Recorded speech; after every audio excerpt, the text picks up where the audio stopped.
i2 фреймворк туралы. Бұл енді бәріміз біле жатамыз, бұл фреймворкты бәрі осыдан бастады, Бекжан да, кімдер, мен де мысалға. Сол туралы қысқаша айтып кетейін, архитектурасы туралы. Біздің көп деген сайтымыз бәрі, портал болсын, интернет-магазин болсын. Если такой глобальный сайт болатын болса, біз в основном i2 фреймворкында істеп жатырмыз оны. Мен өзім Талдықорған қаласында туылдым. 98 жылы, 20.09.98 жылы, 2017-де Казгуға түстім, ВТИКОға. Сосын 20-да бітіріп, сол жылы қайтадан осы компьютерный инженерия, тоже ВТИКО, соған мен магистратураға түстім. Ты превосходный! Нет, это ты превосходный! Потрясающий болған, а, айтшы, оны қалай болсын?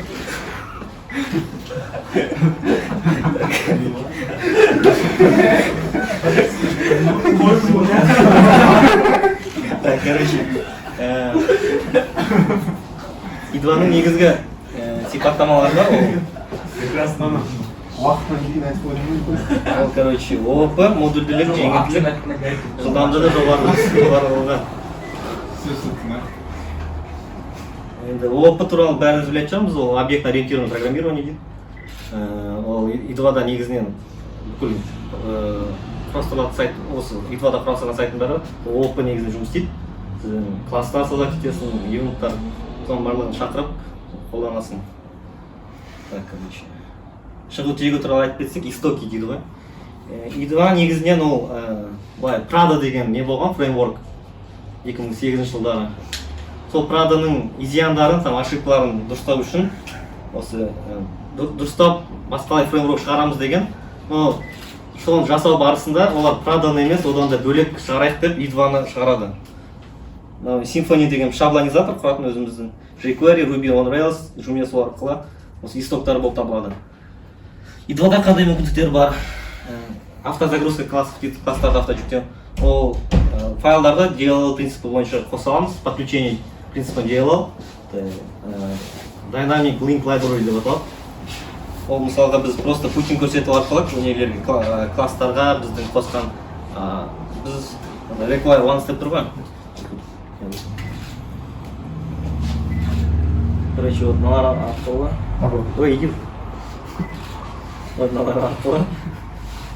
Сол просто путин көрсету арқылы біз оны қосып и шақыра аламыз былай. И i2-да фабрика компонентов деген бар. Біз өзіміз қалағанымызша әртүрлі компоненттер создать ете аламыз. Мысалға create, install дейді, by name. И мысалға фабрика болса,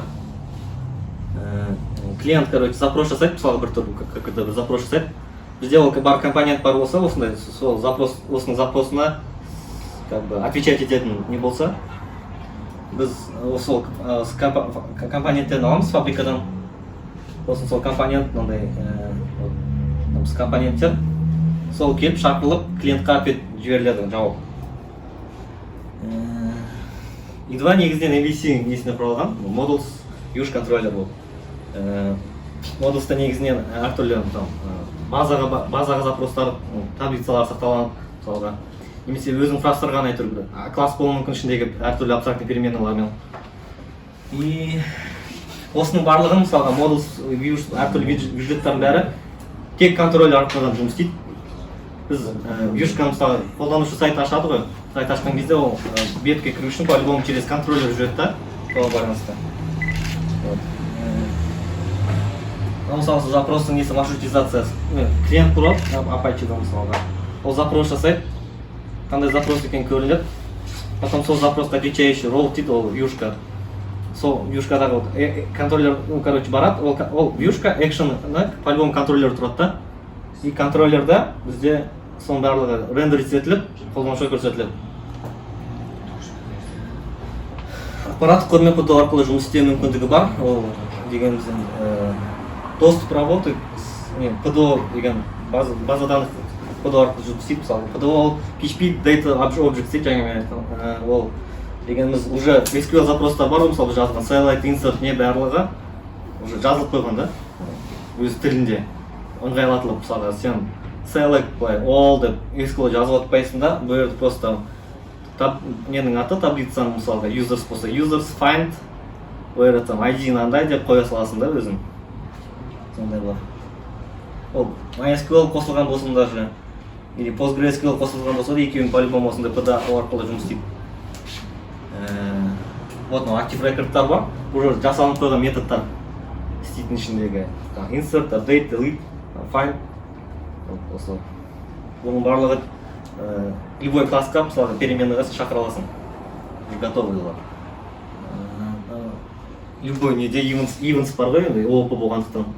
Событиялар болады, событие это как механизм болып саналады, ол бір момент бір атқарылу кезінде сен event шақыра аласың, мысалға сообщение жіберу керек болады mail біреуге.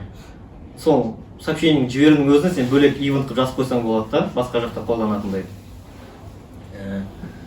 Behavior дегендер бар. Behavior дегеніміз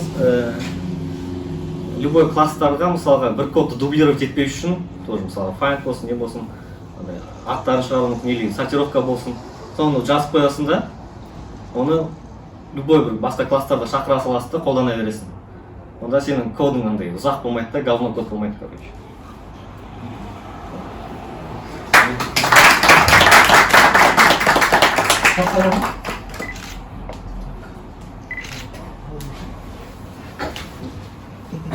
Менің қазір i2 деген екінші версия ма? Фреймворктың алдында i деген версиясы. Қазір 2020-да 2.053 деген бар версиясы бар. Шыққан. Последний. Үшіншісі айырмашылық. Үшіншісі ондай шығуы мүмкін ба? Былай қарасақ, қазір i2 уже бәрі забили. Көп шығармайды. Наоборот, уже қазір басқалар дамып жатыр. Laravel мысалға. Кәдімгідей обновление көп болады да, маған қарағанда. Начинающийларға кеңес бересіз деген Начинающийларға кеңес беремін, иә. Өйткені бұл қолдануға жеңіл ғой. Basic түрі бар, Advanced бар да. Мысалға админкада құрастыру керек болатын болса, админ панель. Лучше Advanced қолданған арқылы, ол уже сенің сайтыңды бөліп береді да. Бэкэндқа, админкаға енеге. Ал Laravel'да сен өзің жазасың да, роутқа қойып, там бүйтіп. Админ деген через намен басталады, осыларды көрсетесің деп. Ал мына жақта уже жазып қойған бөлек файлдар. Китайское производство, кете башлады. Бұрын, мен білмеймін, 3 жыл бұрын ба, i2 Laravel'ден скорс жағынан қайда мықты болған. Разница ретінде i2 скорс мықты болған. Қазір енді Laravel күшті ма, енді әлі i2 скорстан бәрі по-любому. Екеуі бірдей шығар, өйткені по-любому Laravel'да да уже PDO бар да, ода да. Базаға запрос жасайтын болсақ. Олда да PDO-сы бар. Сен уже ондай жазылып қойған не по-любому SQL-да жазғаның кезек істейді ғой, PHP-дің өз несінде жазғаның.